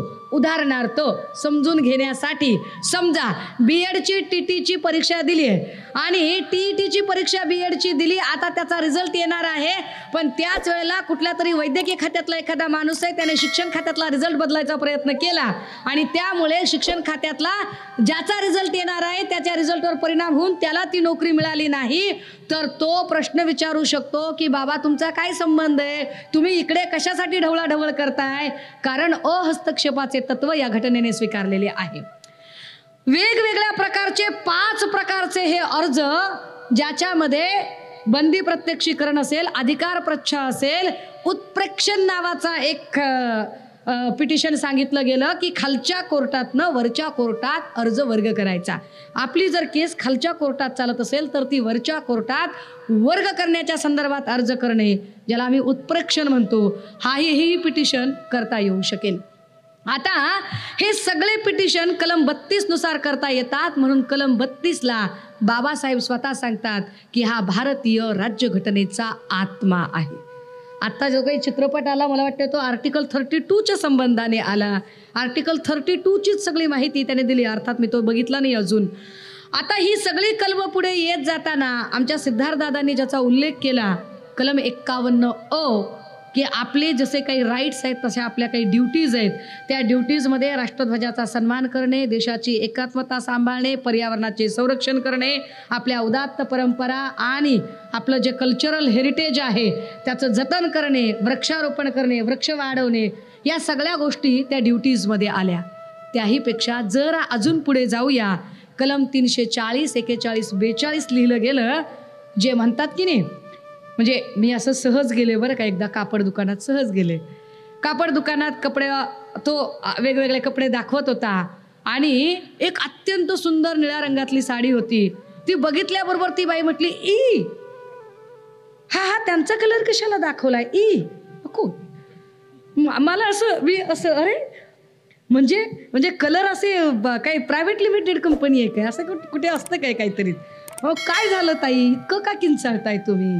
हे जे आहे ना, किंवा ऑफिसमध्ये बसल्या बसल्या एकमेकांना पिंच आउट करताना काही लोक सांगत राहतात, अरे ते तुमचं काहीतरी एप्रिलमधलं येणार आहे ना, तुमचं काहीतरी, हे तुमचं काहीतरी येणार आहे म्हणणारे जे लोक आहेत ना, यांना ते सांगायची गरज असते की दादा कलम 340 हे तुमचं काहीतरी म्हणणाऱ्या बेण्यांसाठीच लिहिलेलं आहे, त्यांच्यासाठीच लिहिलेलं आहे, हे तुमचं काहीतरी म्हणतात. हे कलम 340 लिहिताना सुद्धा बाबासाहेब ज्या पद्धतीने काम करतात, कलम 340 ते लिहितात म्हणून मंडल होऊ शकतं, कालेलकर होऊ शकतं आणि मंडल होऊ शकतं म्हणून आत्ता ओबीसीच्या मुद्द्यावर या सगळ्या पक्षांना राजकारण तापवता येऊ शकतं. जर तेव्हा ते केलं नसतं तर कदाचित आत्ता ओबीसींना डोकंही वर काढायची संधी मिळाली नसती. इथला साळी माळी कोळी तेली तांबोळी आतार बागवान सुतार कुंभार शिंपी या सगळ्यांना अधिकार देण्यासाठी म्हणून कलम 340 बाबासाहेब संविधानामध्ये लिहितात. कलम 341 झालं, कलम 342 झालं, प्रत्येकाला अधिकार देऊन झाले. हे अधिकार दिल्यानंतर एक महत्वाची बाब येते की ही घटना, या घटनेत वैशिष्ट्य काय आहे, या घटनेची काय वैशिष्ट्ये आहेत. जसं प्राणतत्व सांगत होते भैया, तर ती घटनेची वैशिष्ट्य सांगताना सगळ्यात मोठं वैशिष्ट्य, ही घटना एकात्म आहे, एकेरी नागरिकत्व आहे. इथे राज्याचं वेगळं नागरिकत्व आणि केंद्राचं वेगळं नागरिकत्व हा प्रकार नाहीये. इथे महाराष्ट्रीयन आणि भारतीय असा नाही, तर आम्ही सगळे भारतीय आहोत, एकत्र नागरिकत्व आहे. या देशामध्ये 3 वेगवेगळ्या विभागामध्ये व्यवस्था चालते, ज्याच्यावर सिद्धार्थदादांनी प्रकाश टाकलाय ऑलरेडी, त्यामुळे मी त्याच्या खोलात जात नाहीये. कायदे मंडळ, कार्यकारी मंडळ, न्याय मंडळ. कायदे मंडळात कोण आहे? कायदे मंडळात संसद येते, अर्थात लोकसभा आणि राज्यसभा निवडून गेलेले सगळे खासदार म्हणजे कायदे मंडळ. कार्यकारी मंडळ पंतप्रधान आणि त्यांचं मंत्रिमंडळ. न्यायमंडळ म्हणजे अर्थातच सुप्रीम कोर्ट आणि हायकोर्ट. तीच रचना पुन्हा घटक राज्यांमध्ये येते. घटक राज्यातली रचना काय आहे? कायदे मंडळ म्हणजे विधानसभा आणि विधान परिषद, अर्थात निवडून गेलेले सगळे आमदार. कार्यकारी मंडळ म्हणजे मुख्यमंत्री आणि त्यांचं मंत्रिमंडळ. आणि न्यायपालिका सेशन कोर्ट, डिस्ट्रिक्ट कोर्ट आणि खाली सगळे कोर्ट. आता ही सगळी सिस्टीम, त्यात अजून एक वैशिष्ट्य सांगितलं, ते म्हणजे separation and zero interference, separation of the power. सत्तेचं विकेंद्रीकरण केले, कुणाच्याही एकाच्या हातात सत्ता असणार नाही आणि एक विभाग दुसऱ्याच्या कामामध्ये अजिबात ढवळाढवळ करणार नाही, हे स्पष्टपणे सांगितलं. हे तिघे समांतर असतील, नीट समजून घ्या बरं का, हे तिघे एका लेवलला समांतर असतील. कायदे मंडळ, कार्यकारी मंडळ, न्याय मंडळ, या तिघांच्या वर कुणीही असणार नाही. नीट समजून घ्या, मला पुढचा मुद्दा सांगायचा आहे जो या मुद्द्याशी रिलेटेड आहे. कायदे मंडळ, कार्यकारी न्याय आणि मंडळ आणि न्याय मंडळ तिघे एका रेषेमध्ये असतील, वेगवेगळे असतील, कुणीही कुणाच्या कामात हस्तक्षेप करणार नाही. पॉवर सेपरेट सेपरेट डिवाइड केलेली असेल, तिघांच्यावर कुणी असणार नाही, हे घटनेत सांगितलं. आणि घटनेत महत्वाची गोष्ट सांगितली ती त्रिभाषा सूत्राची. हे त्रिभाषा सूत्र सांगताना सांगितलं की भाषा कशी असली पाहिजे, तर टेक्स्टमध्ये अभ्यासक्रमात भाषा देताना विद्यार्थ्याला त्याची मदर टंग कुठली आहे, त्या त्या राज्याची मातृभाषा जी असेल ती भाषा पहिल्यांदा, दुसरी राष्ट्रभाषा म्हणून हिंदी आणि तिसरी जगाच्या कडे उघडणारी ज्ञानाची खिडकी म्हणून इंग्रजी, असं त्रिभाषा सूत्र सांगितलं गेलं. आता हे सगळं सांगत सांगत सांगत पुढे जातात घटनाकार आणि महत्वाचा मुद्दा सांगतात की मी एवढा सगळा कायदा लिहिलेला आहे, पण कधी जर तुम्हाला असं वाटलं खुदा ना खास्ता कभी आपने अगर सोच लिया कि इसमें कुछ बदलाव चाहिए तो क्या करेंगे आप, तर बदलाची पद्धत सांगितली. घटना दुरुस्त करता येईल, कशी दुरुस्त करायची, दुरुस्त करण्यासाठी पद्धत सांगितली. आर्टिकल 368 अर्थात कलम 368. कलम 368 नुसार पुन्हा 3 पद्धती सांगितल्या. 368 अ, 368 ब, 368 क. आता पद्धती नीट समजून घ्या. 368 अ मध्ये सांगितली ती होती साधी बहुमत पद्धत. म्हणजे समजा आमच्याकडे किती खासदार असतात, 543 खासदार, 552 खासदार. आता याच्यापैकी समजा 200 खासदार जर हजर असतील आणि 101 खासदारांनी यस म्हटलं तर एखादा कायदा होऊ शकतो. त्याला म्हणायचं साध्या बहुमताची पद्धत. यावर कोणते विषय घेतले जातात, एखाद्या राज्याचा सीमेचा नावाचा भाग बदलायचा असेल तर साध्या बहुमताची पद्धत वापरली जाते. एक दुसरी पद्धत आहे विशेष बहुमताची पद्धत. म्हणजे काय, सभागृहात 2/3 मेजॉरिटी पाहिजे. म्हणजे जर 543 लोक आहेत तर 543 पैकी किमान 272 खासदारांनी यस म्हटलं तर आणि तरच दुरुस्ती होऊ शकते. त्याला विशेष दुरुस्ती, स्पेशल अमेंडमेंट म्हटलं गेलं. ती दुरुस्ती कधी केली जाते, जेव्हा 2 नद्यांचा 2 राज्यांचा सीमा प्रश्न तयार होतो तेव्हा. जसं की कावेरी प्रश्न असेल, अलमट्टी धरणाचा वाद असेल, या सगळ्या प्रश्नांवरती 2/3 मेजॉरिटी वापरली जाते. आणि तिसरी गोष्ट सांगितली अकॉर्डिंग टू आर्टिकल 368C, ही पद्धत सगळ्यात महत्वाची आहे. त्यात असं म्हटलं की जर तुम्हाला घटनेचा ढाचाच बदलायचा असेल, जे आता भाजपवाल्यांची चाललेले की घटनेचा ढाचा बदलायचा आहे, जर तुम्हाला ढाचाच बदलायचा असेल तर तुम्हाला 368 क नुसार जावे लागेल. आणि 368 क काय सांगतंय, तर 368 क मध्ये सांगितले वर किमान 2/3 मेजॉरिटी पाहिजे. म्हणजे केंद्रात 272 खासदारांनी यस म्हटलं पाहिजे आणि खाली निम्म्यापेक्षा जास्त घटक राज्यांच्या विधिमंडळांनी अर्थात निम्म्यापेक्षा जास्त विधानसभेतल्या आमदारांनी यस म्हटलं पाहिजे तर 368 क होऊ शकतं. पण मग ढाचा कशाला म्हणायचं, घटनेची चौकट कशाला म्हणायचं, तर 1973 केशवानंद विरुद्ध भारती खटला, गोलकनाथ विरुद्ध पंजाब राज्य खटला, नानी पालखीवालांची मतं, दस्तूर खुद्द डॉक्टर बाबासाहेब आंबेडकरांची मतं आणि सुप्रीम कोर्टाने दिलेले वेळोवेळचे निर्वाळे, या सगळ्यांची गोळाबेरीज करता घटनेची चौकट, त्याच्यात 4 मुद्दे सांगितले गेले. जे मुद्दे तुमच्या माझ्यासाठी बाबासाहेबांचे अनुयायी, जे आपण म्हणतो ना बोलायचं काम नाही, कायदा माझ्या बापानं लिहिलाय, तुझ्या बापानं लिहिलाय तर वाच, कायद्यात काय सांगितलं ते वाच, कारण ते वाचल्याशिवाय तुला तो कायदा वाचवता येणार नाही. हे जरा समजून घे, कायदा वाचवावा लागेल तुला. काय सांगितल्यात, घटनेची चौकट म्हणून ज्या 4 बाजू सांगितल्या त्यातली पहिली बाजू, या देशाचे नाव भारत भारत भारत असेल, ते कोणालाही बदलता येणार नाही. आणि ते नाव जर तुम्हाला बदलायचे असेल तर तुम्हाला 368 क नुसार वर 272 खासदारांची मंजुरी आणि खाली निम्म्यापेक्षा अधिक विधानसभातल्या आमदारांची मंजुरी घ्यावी लागेल, तर नाव बदलू शकाल, अन्यथा नाही. किती पण आपटा तुम्ही, नाही जमणार तुम्हाला. दुसरा मुद्दा सांगितला घटनेच्या चौकटीचा. काय सांगितलेला आहे, फंडामेंटल राईट मध्ये तुम्हाला दुरुस्ती करता येणार नाही. फंडामेंटल राईट तुम्हाला अजिबात बदलता येणार नाहीत. म्हणजे मी जे मगाशी कलम 14, 15, 16, 17, 18, 19 हे जे सांगितलं, याला रद्द करण्याचा अधिकार संसदेकडे नाही. संसदेला तो अधिकार मिळवायचा असेल तर संसदेला वर 272 खासदारांचं बहुमत आणि खाली निम्म्यापेक्षा अधिक घटक राज्यांचं बहुमत घ्यावं लागेल, तर आणि तरच ते करू शकतात.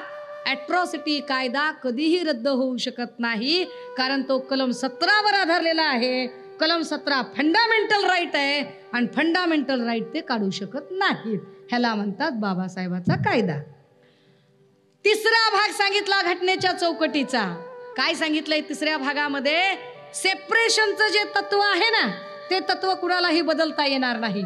म्हणजे काय, मगाशी जे मी सांगितलं, कायदे मंडळ, कार्यकारी मंडळ, न्याय मंडळ तिघे एका लाईन मध्ये असतील आणि तिघांवर कुणीच असणार नाही. सत्ता 3 ठिकाणी विभागलेली असेल, त्याच्यावर कुणीच असणार नाही. म्हणून आम्ही म्हणतो की 10वी पर्यंतही शिक्षण न झालेले किसन बाबूराव हजारे जेव्हा लोकपाल विधेयक आणायची भाषा करतात, तेव्हा त्यांचं लोकपाल विधेयक हे अँटी कॉन्स्टिट्यूशनल, असंविधानिक असतं. कारण ते काय म्हणतायत की लोकपाल आणा आणि लोकपालाला काय अधिकार द्या, तर लोकपालाला खासदारांची चौकशी करायचा अधिकार असला पाहिजे, लोकपालाला मंत्र्याची चौकशी करायचा अधिकार असला पाहिजे, लोकपालाला न्यायाधीशाची चौकशी करायचा अधिकार असला पाहिजे. दादा हो, तुम्ही विचार करा, खासदार म्हणजे कायदे मंडळ, मंत्री म्हणजे कार्यकारी मंडळ, न्यायाधीश म्हणजे न्याय मंडळ. जर तिघांची चौकशी करायचा अधिकार लोकपालाला द्यावा लागेल तर लोकपाल कुठे बसवावा लागेल? लोकपाल तिघांच्या वर बसवावा लागेल. पण घटनेत तर हे प्रावधानच नाहीये. म्हणजे अण्णा हजारे सरळ सरळ घटनाबाह्य स्टेटमेंट करतात. घटना मोडीत काढायची असते, कारण अण्णा हजारेचे जे स्पॉन्सर असतात, ज्यांना या देशातली संसदीय लोकशाही नको आहे, जे अध्यक्षीय लोकशाही आणू पाहत आहेत, ज्यांना एकाधिकार नेतृत्व उभं करायचं आहे, ते लोक अण्णा हजारेचं आंदोलन जाणीवपूर्वक कॉर्पोरेट पद्धतीनं उभं करतात. आमच्या हे लक्षात यायला पाहिजे. आणि विचार करण्यासारखी गोष्ट ही आहे की कायदे मंडळ, कार्यकारी मंडळ, न्याय मंडळ या तिघांच्या वर समजा लोकपाल बसवला आणि उद्या लोकपालानंच गेम केला आणि तोच करप्ट निघाला, तर त्याचं काय करायचं? त्याला टॅली करायची यंत्रणा काय, यावर अण्णा काहीच बोलत नाही. आणि आमच्यातले बी काही येडे त्याच्यासोबत मैं भी अन्ना तू भी अन्ना, मैं भी अन्ना तू भी अन्ना करत राहतात. सोचते नाही है. कलम 368 क मध्ये चौथी बाजू काय सांगितली बघा. पहिली बाजू, या देशाचे नाव बदलता येणार नाही. दुसरी बाजू, मूलभूत अधिकार रद्द करणारा कुठलाही कायदा करता येणार नाही. तिसरी बाजू, कायदे मंडळ, कार्यकारी मंडळ, न्याय मंडळ हे तिघे अबाधित असतील, यांच्यावर कुणी असणार नाही. आणि चौथी बाजू सांगितली आहे, बाबासाहेब म्हणतात ही जी प्रोसेस आम्ही सांगितलेली आहे यात तुम्हाला कधीच बदल करता येणार नाही. घ्या दणका, ह्याच्यातच बदल करता येणार नाही. आता दादा हो, अडचण काय आहे माहिती आहे? मी माझ्या भाषणाच्या उत्तरार्धाकडे येते. अडचण ही आहे की जेव्हा वर 272 खासदार असा आकडा आम्ही वारंवार सांगतोय, आज घडीला नरेंद्र मोदी यांच्या नेतृत्वाखाली असणाऱ्या सरकारकडे ऑलरेडी क्लिअर कट मेजॉरिटी आहे. त्यांच्याकडे 300च्या जवळपास खासदार आहेत. म्हणजे अर्धी लढाई त्यांनी जिंकलेली आहे. हे संविधान धोक्यात आहे असं का म्हटलं जातं? त्याचं कारण हे आहे की वर त्यांच्याकडे तेवढं बहुमत आहे, खाली एक एक राज्य ते मिळवण्याचा प्रयत्न करत आहेत. राज्य त्यांच्या हातात जाऊ न देणे ही तुमची जबाबदारी आहे. आता ती तुमची जबाबदारी तुम्ही कशी पार पाडली पाहिजे बरं?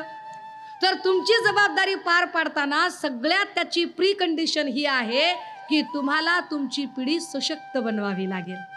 तुमची पिढी सशक्त आहे का? नुसतीच शरीराने नाही तर बुद्धीनेही सशक्त आहे का? बुद्धीने सशक्त आहे का असा जेव्हा आपण विचार करतो तेव्हा आपली पोरं काय म्हणतात, आपल्या काय हातात आहे बे? एअरपोर्ट विकत घ्यायचं का विकायचं हे त्यांच्याच हातात आहे. सरकार पाडायचं का ठेवायचं हे बी त्यांच्याच हातात आहे. जगायचं का मरायचं शेतकऱ्यांनी हे बी त्यांच्याच हातात आहे. आणि तुझ्या हातात काय आहे बे? तुझ्या हातात फक्त फेसबुकची पोस्ट करायचंय. हाँ, तू आटे की सोच ही नहीं रहा है, तू खाली डाटे की सोच रहा है. वो तुझे मुफ्त में डाटा दे रहे हैं और तुझसे तेरा आटा छीन रहे हैं. आणि पोरं आमची येण्यासारखी हुल्ल नादाला लागली. IPLचं काय झालं, वर्ल्ड कपचं काय झालं, पोरं त्याच नादात. बाप इकडे कुळवाच्या मागं रणा काढू काढून सेंचुऱ्या मारू मारू थकायला लागला. त्याचं रेकॉर्ड पोरग अजिबात मोजरा गेलो. आणि काय झालं बे कोहलीचं? झालं का बे रेकॉर्ड? टीव्ही बघत बघत परीक्षेच्या काळात माय किचन मध्ये पोरगण बाप खिळत करायला लागले. तो पोरग एकदमच ओरडतय, पप्पा छक्का छक्का. माय टाळ्या वाजवती, आय छक्का छक्का म्हणते.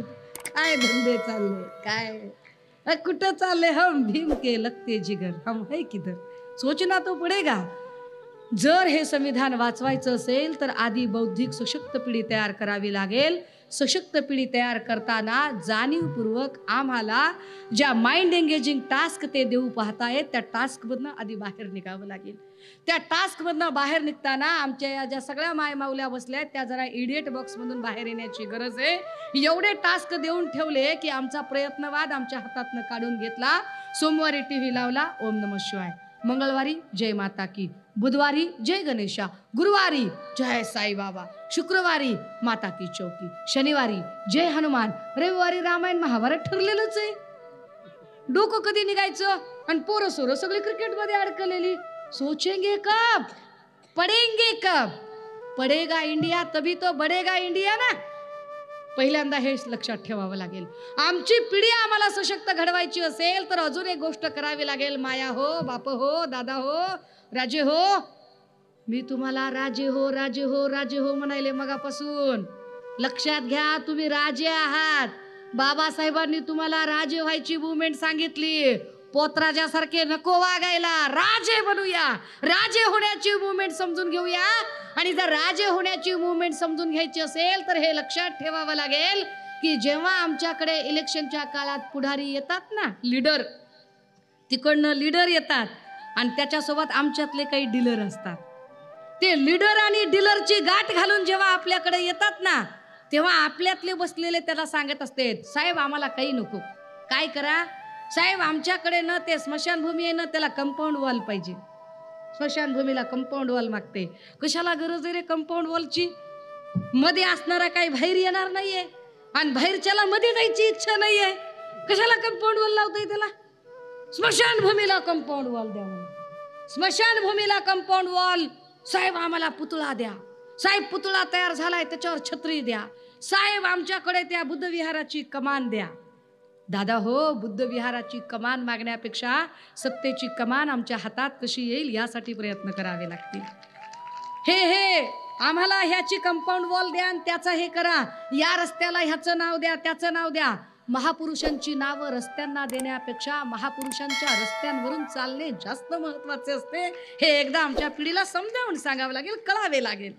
आमच्या पिढीच्या हे लक्षात आणून द्यावं लागेल की जेव्हा तुमच्याकडे लीडर येतात आणि त्यांच्यासोबत काही डीलर असतात तेव्हा त्यांना जर काही मागायचं असेल तर त्यांना एक नक्की मागा. तो काँग्रेसचा असू देत, तो राष्ट्रवादीचा असू देत, तो शिवसेनेचा असू देत, तो भाजपचा असू देत, तो मनसेचा, तो कुठल्याही पक्षाचा असू देत, त्याला एक मात्र ठणकावून सांगावं लागेल की दादा आमच्यात हिम्मत आहे, आमचं काय करायचं ते. आमची पोरं मोठी झाली ना तर आमची पोरं हे पुतळ्यामधल्या बाबासाहेब करण्यापेक्षा आम्ही घराघरात बाबासाहेब तयार करण्यासाठी प्रयत्न करतोय. साहेब तुमच्या मेहरबानीची गरज नाही. आम्हाला जर काही द्यायची इच्छा असेल ना तुमची दादा, तर नेते हो, आम्हाला एवढी एकच गोष्ट करा, तुमचं पोरगं ज्या स्कूलमध्ये, ज्या कॉलेजमध्ये, ज्या क्वालिटीचं शिक्षण घेते ना, त्या स्कूलमध्ये, त्या कॉलेजमध्ये, त्या क्वालिटीचं शिक्षण आमच्या लेकरांना मिळालं पाहिजे, यासाठी प्रयत्न करा. ते जास्त गरजेचं आहे. आम्हाला जोपर्यंत क्वालिटी एज्युकेशन मिळत नाही तोपर्यंत आमचं क्वालिफिकेशन वाढत नाही. आणि जोपर्यंत आमचं क्वालिफिकेशन वाढत नाही तोपर्यंत आमची कपॅसिटी वाढत नाही. आम्हाला आमची कपॅसिटी जर वाढवायची असेल, इकडे एका बॅनरवर लिहिलंय, बाबासाहेबांचं कोट लिहिलंय. मी मगापासून बऱ्याच गोष्टी ऑब्झर्व करत होते. बाबासाहेब असं सांगतात, जोपर्यंत आर्थिक लोकशाही आणि सामाजिक लोकशाही यांच्यातली दरी संपत नाही तोपर्यंत राजकीय लोकशाही प्रगल्भ होत नाही. आमचं अर्थकारणच पक्क नसेल तर आमचं राजकारण पक्क होऊ शकत नाही. हे बरोबर आहे की आम्हाला शासनकर्ती जमात व्हायचंय, पण दादा हो, शासनकर्ती जमात होण्याच्या आधीचे 3 पिलर ते समजून घ्या. डायरेक्ट जर 4थ्या पिलरकडे जाल तर कसे शक्य होईल? आधीचे 3 पिलर नीट समजून घ्यावे लागतील. हेही समजून घ्यावं लागेल की आम्ही ज्या चळवळी करतोय त्या खरंच चळवळी आहेत की निव्वळ प्रतिक्रियावादी आंदोलनं आहेत. कारण ऍक्शन ते करत आहेत, आम्ही फक्त आणि फक्त रिॲक्शनरी मुवमेंट चालवत आहोत. आणि रिॲक्शनरी मुवमेंट काय असते माहितीये का?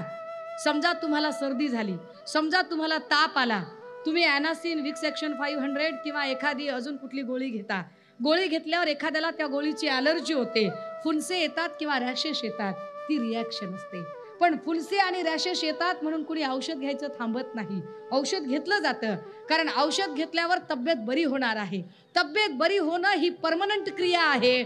फुलसे आणि रॅशेस ही टेम्पररी क्रिया आहे, ती रिॲक्शन आहे. आपण टेम्पररी रिॲक्शन मध्ये अडकत चाललोय का, हा जरा विचार करावा लागेल. तिकडे ते कुठेतरी जंतर मंतरवरती संविधानाची प्रत जाळतात, आम्ही लगेच निषेध मोर्चे मुर्दाबादचं प्रतिक्रियावादी आंदोलन उभं करतो. हे प्रतिक्रियावादी आंदोलन उभं करण्यापेक्षा एक सशक्त कृती कार्यक्रम आम्ही आखू शकतो का, यावरती जास्त भर देण्याची गरज आहे असं मला वाटतं.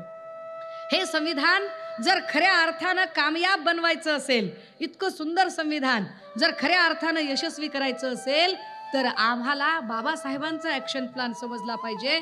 आणि बाबासाहेब ॲक्शन प्लॅन सांगताना सांगतात, लक्षात घ्या दादा हो, बाबासाहेबांच्या काळातल्या बाबासाहेबांच्या सगळ्या चळवळी यशस्वी ठरल्या.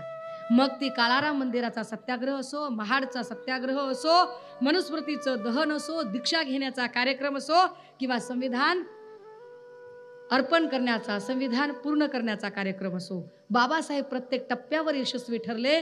पण बाबासाहेबांच्या नंतरच्या चळवळी मात्र प्रत्येक टप्प्यावर अपयशी का ठरत चालल्या, याचं ज्या वेळेला आपण मूल्यमापन करायला लागतो त्यावेळेला त्याची 2 कारणं आम्हाला महत्त्वाची सापडतात. त्यातलं एक की आमची आंदोलनं प्रतिक्रियावादी होत आहेत का, ते तपासून घेण्याची गरज आहे. आणि दुसरी गोष्ट, आम्ही एक्सपेरिमेंटल टूलपेक्षा इमोशनल टूलमध्ये जास्त अडकलोय का. इमोशनल टूल मध्ये आपण फार अडकलोय. जर माझं बोलणं जर समजत असेल ना माया हो, दादा हो, राजे हो, जर तुम्हाला माझं बोलणं समजत असेल, मी समारोपाकडे आली आहे, मला समारोप करायचा आहे. जर माझं बोलणं समजत असेल की आम्ही एक्सपेरिमेंटल टूलपेक्षा इमोशनल टूलमध्ये जास्त अडकलोय, आम्ही प्रायोगिक पद्धतीने काम करण्यापेक्षा आम्ही भावनिक पद्धतीने जास्त काम करतोय, हे जर समजून घ्यायचं असेल, चला मला एक साधा प्रयोग करूया. चला जरा माहोल थोडासा जरा बदलूया, जोरात घोषणा देऊया. माझी तुम्हा सगळ्यांना विनंती असेल की मी जेवढं म्हणते तेवढं माझ्या पाठीमागं सगळ्यांनी म्हणावं.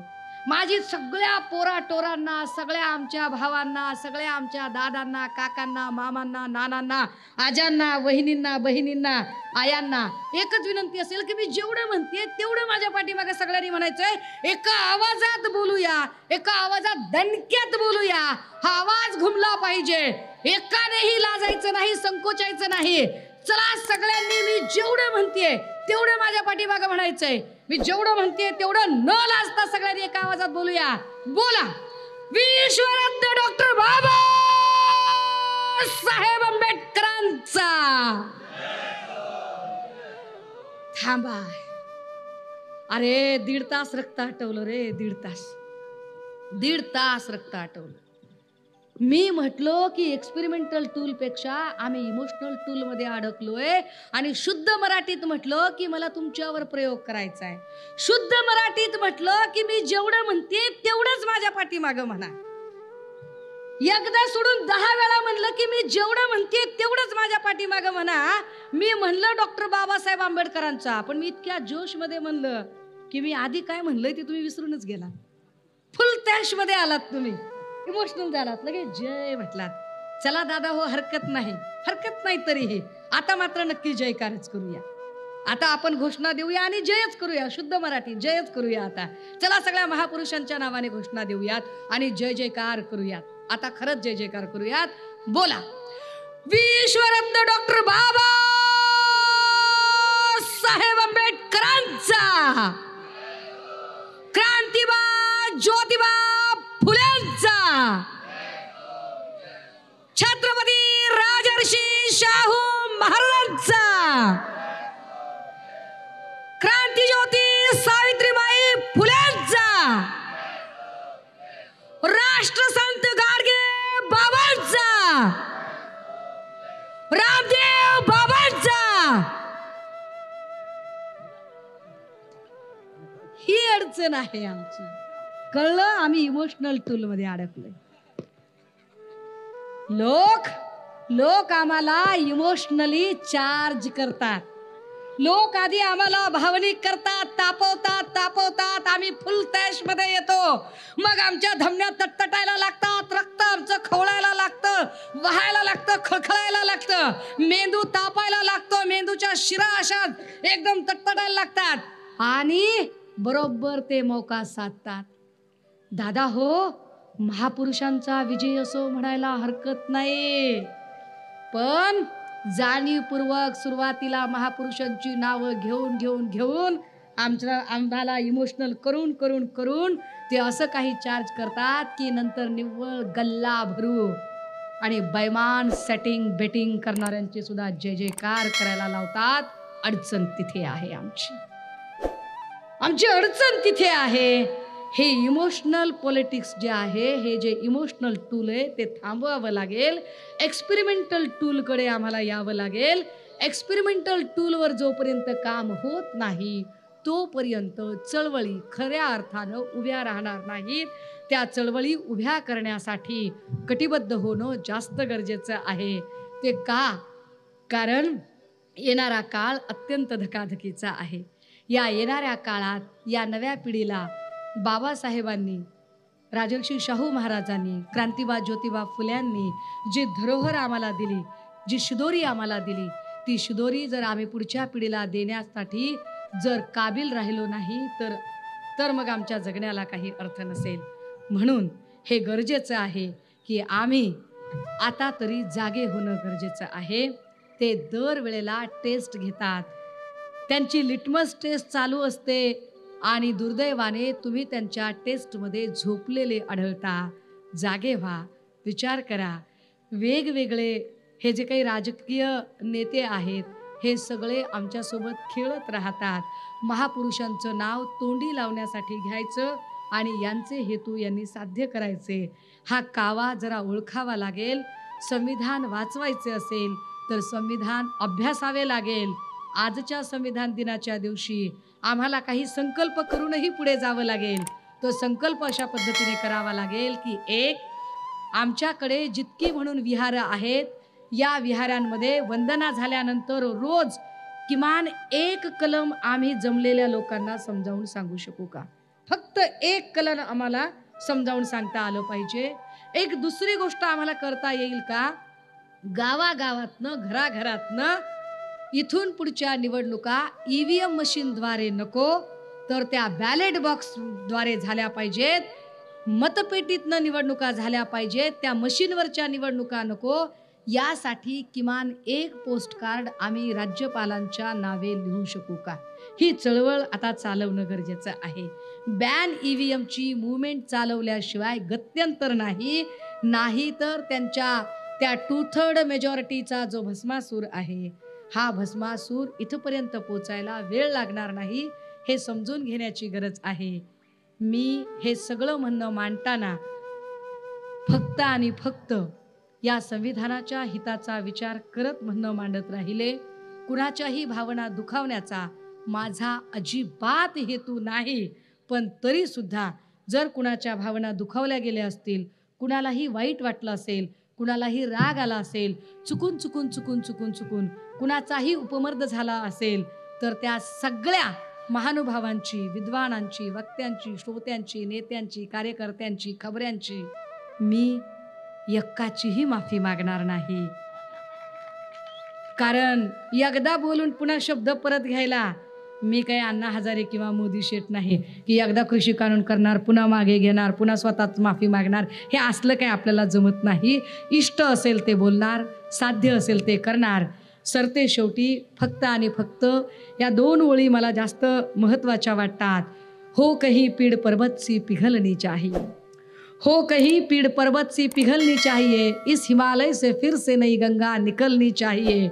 हर दीवार, हर नगर, हर डगर, हर शहर से लाश भी हाथ लहराती निकलनी चाहिए. अब तो दीवार भी पर्दों की तरह हिलने लगी है. शर्त है कि बुनियाद हिलनी चाहिए. सिर्फ हंगामा खड़ा करना मेरा मकसद नहीं, मेरा मकसद है कि यह सूरत बदलनी चाहिए. तेरे दिल में ना सही, मेरे दिल में सही, लेकिन कहीं ना कहीं भयाग तो जलनी चाहिए. भयाक तो जलनी चाहिए. आपण सगळ्यांनी हा वेळ दिला, एवढी सगळी हौसला अफजाई केली. आपल्या सगळ्यांच्या ऋणात राहते, थांबते, रजा घेते. जय ज्योती, जय भीम, जय शाहू, जय जिजाऊ. थँक्यू.